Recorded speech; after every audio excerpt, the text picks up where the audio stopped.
चलिए भाई, तो एक बार फिर से जो हमारा 4-5 क्वेश्चन रुक गया था नेट इशू के कारण, कुछ टेक्निकल इशू आ गया था जिसके कारण हम लोग नहीं कर पा रहे थे 4-5 क्वेश्चन को।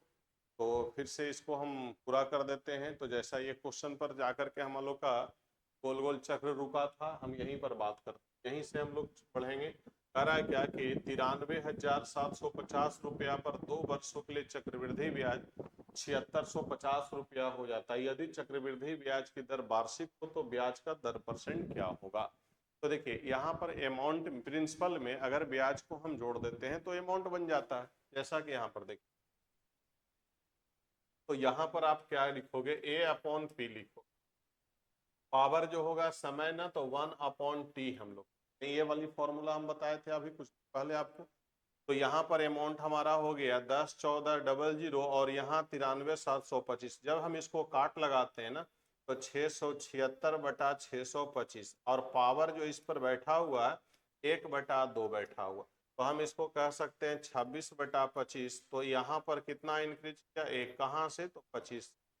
कितना परसेंट इंक्रीज कर रखा है, तो 25 चौका 100 यानी कितना परसेंट, तो 4%। क्या है, तो ऑप्शन नंबर हम लोग यहाँ पर लगाएंगे। चलिए नेक्स्ट क्वेश्चन देखेंगे। ये भी क्वेश्चन हम करवा दिए थे लेकिन फिर से एक बार देखा जाए। तो कह रहा है क्या कि कोई धनराशि 37 वर्ष में इतना रुपया और 38 वर्ष में इतना रुपया, यानी कि यहाँ पर A2/A1 के फॉर्म में लिखना और टाइम जो होगा 1/T2 माइनस T1 हो जाता है। तो देखिए यहाँ पर आपका अमाउंट दो को दिया हुआ, एक पहला अमाउंट है, एक दूसरा अमाउंट है। तो दोनों अमाउंट को हम लोग क्या करते हैं, A2/A1 में लिखते हैं। तो दूसरा अमाउंट हमारा इतना है, पहला अमाउंट हमारा इतना। पावर जो होगा समय के बीच में डिफरेंसेज कितने का होगा, तो 38 साल और 37 साल के बीच में जो अंतर होगा वो 1 साल का होगा, तो 1/1।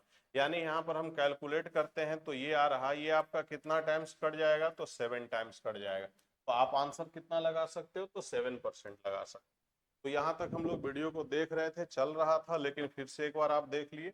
अब अगले क्वेश्चन कह रहा है कोई धनराशि 1.5 वर्ष से 1 वर्ष 6 माह के अंत में स्वयं का इतना गुना हो जाता है यदि चक्रवृद्धि ब्याज की दर अर्धवार्षिक हो, हाफ ईयरली। देखिए यहाँ कंपाउंडेड हाफ ईयरली कंज्यूम किया गया है। तो जब कंपाउंडेड हाफ ईयरली की बात करेगा तो यहाँ पर जो टाइम आपका है 1/1/2, तो इसको हम लोग 2 से मल्टीप्लाई करेंगे तो जो टाइमिंग हमारा होगा 3 ईयर्स होगा। तो जब टाइमिंग की बात हम 3 ईयर्स करते हैं तो यहाँ पर 1/3 हो जाएगा। यहाँ पर 2197 डेसिमल को हटाएंगे 1000, यानी कि आप क्यूबिक नंबर निकालते हैं ना, तो 13 का क्यू है और ये 10 का क्यू है। यानी 10 से 3 हो गया तो कितना बढ़ा, तो 3 बढ़ा। 10 से बढ़ा कितना परसेंट बढ़ा, तो 30% बढ़ा। तो आप आंसर यहाँ पर क्या लगा दोगे, तो 30। अगर मान लीजिए कि एक कंडक्ट की बात अगर कहा जाए, कभी कभी ऐसा बोल देगा कि नहीं हमको रेट जो है ना पीएम बताना है, पर एनम में बताता। तो रेट जब पर एनम में बताएगा, तो जब हाफ ईयरली कंडक्ट कर रहा था तो 30%, जब फुल ईयरली कम कंडक्ट करेगा तो इसका सिर्फ दुगना हो जाएगा, यानी यहाँ पर रेट ऑफ परसेंट क्या होगा, 60%। तो जब ईयरली की बात बोलेगा कि नहीं ब्याज वार्षिक दर ज्ञात, हाँ वार्षिक ही बोला है। जब आपको क्वार्टर हाफ ईयरली बोलेगा कि हाफ ईयरली कंडक्ट किया गया तो हाफ ईयरली में रेट आपका 30% होगा, लेकिन ईयरली की बात जब हम करेंगे तो सीधे हम लोग उसको दुगना कर देंगे। तो यहाँ पर ऑप्शन आपका ये भी है और ये भी है। लेकिन आप यहाँ पर देख लो ना कि आपसे पूछा क्या गया, तो आपसे पूछ रहा है कि ब्याज की वार्षिक दर क्या होगा, ईयरली क्या होगा। यहाँ पर देखिए what is the rate of interest of per annum में बताना। तो पर एनम में आपका दुगना हो जाएगा, 60% होगा। हाफ ईयरली में कंडक्ट की बात होगा तो 30%। तो हमें आंसर जो है, सही आंसर क्या होगा, तो 60%। अगला क्वेश्चन कह रहा है कोई धनराशि चक्रवृद्धि ब्याज की दर से 5 वर्ष में स्वयं का दुगुना हो रहा है। देखिए 5 ईयर्स में अमाउंट जो है वो 2 टाइम्स हो रहा है। 5 ईयर्स में अमाउंट जो है 2 टाइम्स हो रहा है। कह रहा है how many time will their amount in same rate conduct by जो है ना 16 टाइम्स। तो 16 टाइम्स को अब आप तोड़ो भाई, दो के बेस में हम पावर कितना बैठा दे। तो देखिए 16 हमको लाना है तो 2 गुना 2 गुना 2 गुना 2, यानी हम 2 पर पावर क्या बोलेंगे, 4। तो पावर और पहले वाला टाइमिंग को आप मल्टीप्लाई कर लीजिए, तो 4 गुना 5 बराबर क्या हो जाएगा, तो 20 साल में जो है वो 16 गुना हो जाएगा। तो 20 साल कहाँ बैठा हुआ है, ऑप्शन नंबर 20 बैठा हुआ। तो जितना टाइम्स बोलेगा ना, 2 को बेस लेकर के उसको तोड़ देंगे, तो 2 को बेस को लेकर के तोड़ेंगे तो क्या होगा, पावर 4 होगा। तो पावर और टाइमिंग उसका, यहाँ पर अगर रेट पूछता ना तो रेट के लिए हम लोग जो है क्या व्यवस्था करते कि अब यहाँ पर जो है मान लीजिए कोई P रुपया कर्ज लिया, तो 1 रुपया कर्ज लिया, 2 रुपया हो रहा है तो 2/1 हो रहा है। टाइम जो है वो आपका क्या कंज्यूम कर रहा है, तो 1/5 कर लेंगे, ऐसे करके चीजों को चले तो रेट निकलेगा। लेकिन हमसे रेट नहीं पूछा है, हमको सिर्फ टाइम ही पूछा है।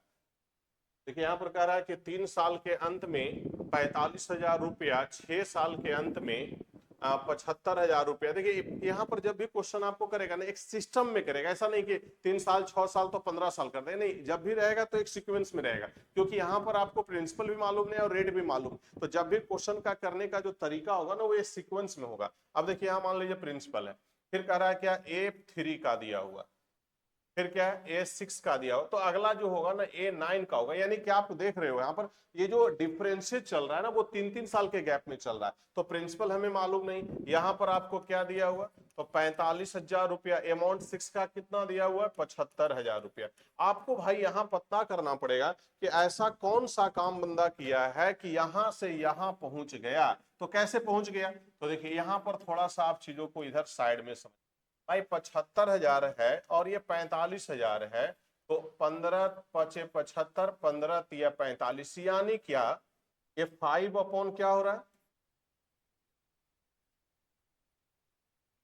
तो यहां पर हम कहेंगे कि ये वाला डाटा जो है ना 5/3 गुना हो रहा है। अगर हमसे 9 ईयर का पूछेगा ना, तो इस अमाउंट का हम 5/3 कर देंगे। यहाँ प्रिंसिपल है तो प्रिंसिपल का अमाउंट कितना हुआ होगा, तो 5/3 टाइम। यानी भाई हम कह सकते हैं कि सारा डाटा 5/3 टाइम्स के रूप में मल्टीप्लाई फॉर्म में जा रहा है। तो 3 साल का गैप रहेगा, 5/3, 5/3, 5/3, 5/3 में। अब आपसे पूछा क्या है, तो अमाउंट अगर पूछा होगा तो इसका आप क्या कर दोगे, तो यहां पर जो है 45,000 है, इसका हम 3/5 कर लेंगे। 5 से 9 पचे 45, यानी 9 तिया 27,000 हो जाएगा प्रिंसिपल अमाउंट।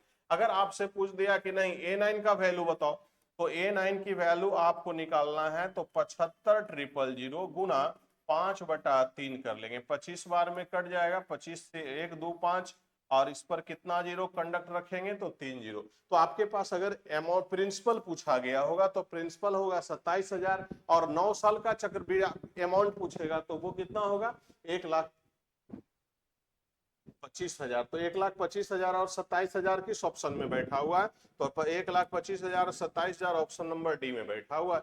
तो जब भी क्वेश्चन देगा ना, तो वो एक स्लैब में देगा, ऐसा नहीं कि 3 साल दिया तो 5 साल दे, और 5 साल के बाद 7.5 साल दे देगा, 12, ऐसा नहीं होता है। जब भी रहेगा तो एक सीक्वेंस में, 3 साल का गैप बनाया तो 3 साल का, 4 साल का गैप बनाएगा तो 4 साल के ही गैप में पूछा है। चलिए अगला क्वेश्चन देखते हैं। कह रहा है कि 2 वर्ष के अंत में इतना रुपया और 4 वर्ष के अंत में इतना रुपया हो जा रहा है। देखिए यहाँ पर भी होने की बात बोल रहा है, तो हम कहेंगे A2/A1 कर लो ना सर। यहाँ पर क्या होगा, 1/T2 - T1। अगर ये सब का बेसिक कॉन्सेप्ट आपको जो है ना, जैसे डिस्क्रिप्टिव फॉर्म में लिखना पड़ेगा, तो इतना से काम नहीं चलने वाला है। डिस्क्रिप्टिव फॉर्म के लिए फिर आपको धीरे धीरे लिखना पड़ेगा। तो देखिए यहाँ पर क्या है, A2/A1 कर दिए, तो A2 हमारा इतना दिया, A1 इतना दिया। ये आप जब काट रहे हो ना, तो 6/5 आ रहा है। पावर जो रहेगा वो कितने का, तो ये 2 साल और ये 4 साल का है। तो यहाँ पर जो है, यहाँ पर 2 साल और 4 साल के बीच में दे रहा है, धनराशि पूछा है भाई। तो यहाँ पर P है, यहाँ A2 है, यहाँ A4 है। अब देखिए यहाँ पर आपका वैल्यू जो है 39600, और यहाँ जो वैल्यू है वो आपका 47520 है। यहां से अमाउंट यहां हुआ, ये डाटा यहां से यहां ओवरलैप किया, तो कितना गुना किया, तो 6/5 गुना किया। अगर आपको A6 पूछ दे, यानी 2-2 साल का गैप है, तो 6 पूछे, तो हम लोग इसका क्या करेंगे, तो 6/5 टाइम्स मल्टीप्लाई कर देंगे। अगर प्रिंसिपल पूछा होगा तो डेफिनेट यहाँ का 6/5 होगा। तब P रुपये का 6/5 भाग जो है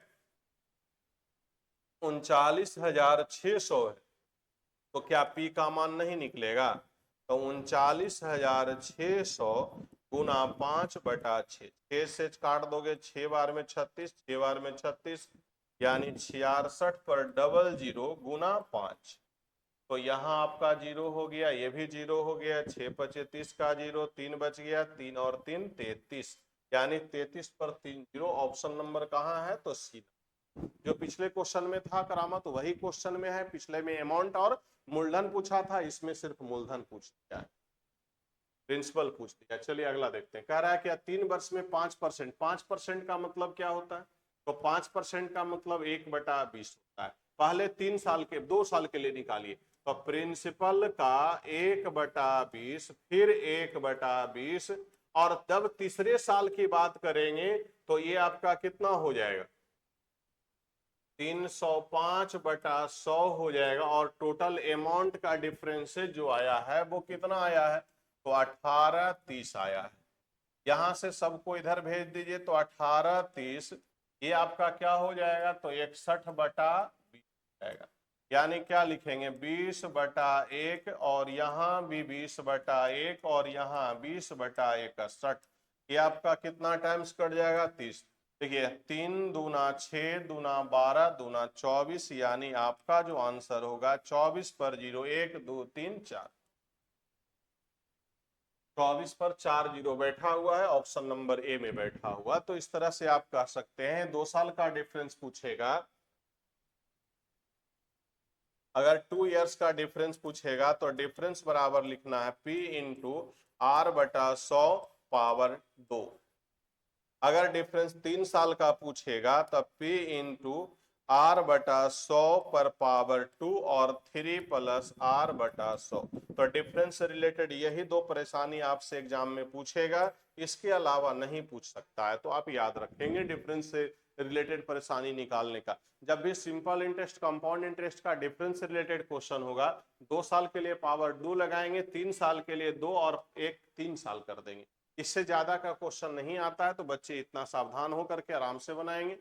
चलिए अगला देखिए, वही कह रहा है 5% रेट से 2 साल का चक्रवृद्धि ब्याज। तो 2 साल का CI निकालिएगा तो 5 गुना 10 और प्लस क्या 25/100, यानी आपका वैल्यू जो आने वाला है इतना परसेंट आने वाला है। अगर 2 साल का सिंपल इंटरेस्ट निकाला जाए तो 10 गुना 2 यानी 20, सॉरी 5 गुना 2, 5% रेट है ना,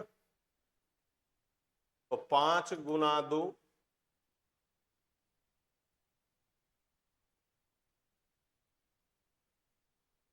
तो 5 गुना 2 यानी 10% होगा। आपको पास देखिए दिया हुआ है 328 रुपया। तो 328 जो वैल्यू दिया हुआ है वो किसका वैल्यू है?